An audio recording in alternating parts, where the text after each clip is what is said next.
First at 10 o'clock, in a very unusual move, the Osage County Sheriff is suing the Osage County District Attorney in civil court. He's accusing the DA of libel, abuse of power, and fraud. Thanks for joining us. I'm Lori Fulbright. I'm Craig Day. News on 6's Caitlin Deggs is live with details on the allegations. Caitlin? Craig and Lori, in the lawsuit, Osage County Sheriff Eddie Virden accuses Osage County DA Mike Fisher of trying to stop the sheriff from doing his job and ruining his reputation. Fisher says he's disappointed Virden filed the suit and says it's an attempt to undermine the DA.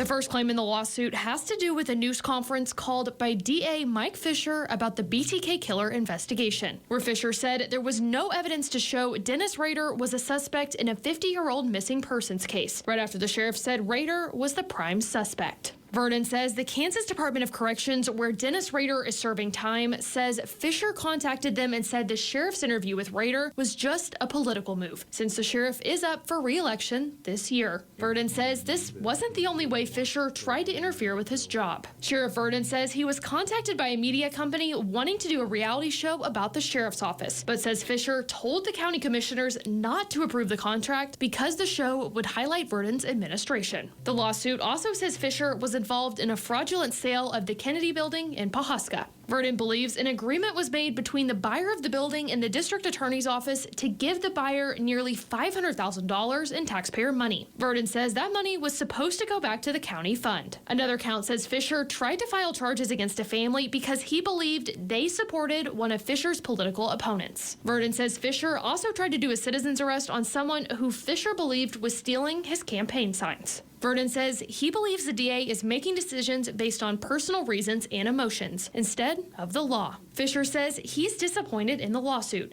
and believes the sheriff is just trying to undermine the DA.